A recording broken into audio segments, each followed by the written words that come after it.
Sanjar Karimov. Real Sanjik narkotik moddalar iste'mol qilganini aytdi. Shuningdek, keng muhokamalarga sabab bo'lgan xonadon sobiq egalariga 1 so'mga sotilmoqda. Bu haqda bugun 24-aprel kuni jinoyat ishlari bo'yicha Mirzo Ulug'bek tuman sudida bo'lib o'tgan navbatdagi sud majlisida aytib o'tildi. Avvalgi ko'rsatuvimizda Sanjar Karimov jinoyat kodeksining bir qancha moddalari bilan ayblanib hibslangani va uning ishi sudga oshirilganligi haqida xabar bergandik. Bugun 24-aprel kuni unga nisbatan qo'zg'atilgan jinoyat ishining navbatdagi ochiq sud jarayoni bo'lib o'tdi. Sanjar Karimovning navbatdagi sud majlisi 24-aprel kuni soat 9:30 ga belgilangan edi. Ammo bu sudda davlat ayblovchisi prokuror o'z vaqtida qatnashmaganligi sababli sudga raislik qiluvchi ushbu majlisga qisqa tanaffus e'lon qildi.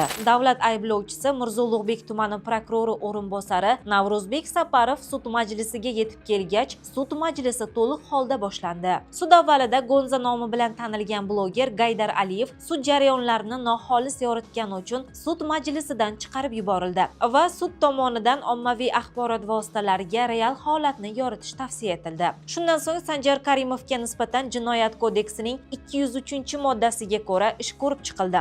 Unda ichki ishlar organlari xodimlari tomonidan 2025-yil 27-noyabr kuni o'tkazilgan kechiktirib bo'lmas tezkor tintuvda ishtirok etgan guvohlarning so'zlari tinglandi. Tezkor tadbir jarayonida ish hujjatlarida keltirilmagan aytilishi bo'yicha Sanjar Karimovga tegishli bo'lgan boshqa uy-joylar ham ruxsatsiz tintuv qilinganligi ma'lum bo'ldi. Shuningdek, mazkur tintuv jarayonlarida Karimovning ofisidan ish stoli tortmasida parlament tamaki mahsuloti qutisi ichidan polietilen paketga o'ralgan qo'ng'ir rangli, o'tkir hidli mumsimon modda 10 ming so'mlik kupyuraga o'ralgan, 200 so'mlik kupyuraga o'ralgan va oq qog'ozga o'ralgan yashil rangli o'tkir hidli o'tsimon modda 1 dona yarim litr hajmda bo'lgan, ustki qismi zar qog'oz bilan teshilib, chekish uchun mo'ljallangan baklashka idishi, xonadon yerto'lasidagi kiyim javonidagi paltoning ichki cho'ntagidan gugurt qutisida yashil rangli o'tkir hidli o'tsimon moddalarni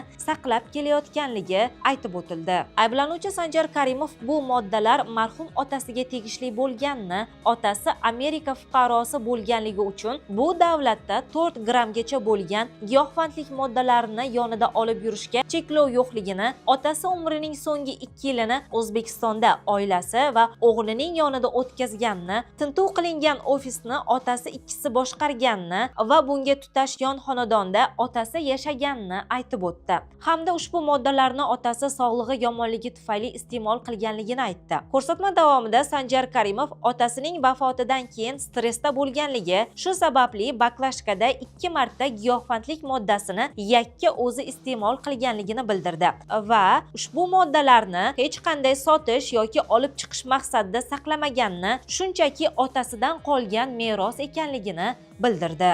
Sanjar Karimov narkotik moddalarni iste'mol qilganini rad etmadi. Bunga qanday izoh berasiz? Men o'zim shaxsan Sanjar Karimov bilan suhbatlashish jarayonimda Sanjar Karimov haqiqatan 1-2 marotaba iste'mol qilganligini tan olib, o'sha paytda iste'mol qildim deb aytsam, menga nisbatan og'ir bo'lib ketishi mumkin yoki boshqami deb o'sha tergovchidan maslahat so'ragan va tergovchi yo'q bo'ldi, bo'yningga olmay turaver degan vajt keltirganligi sababli Sanjar Karimov bu narsalarni mana sud jarayonida ochiqlayapti. Lekin bu giyohvandlik vositasini doimiy ravishda iste'mol qilaman degan maqsadda emas.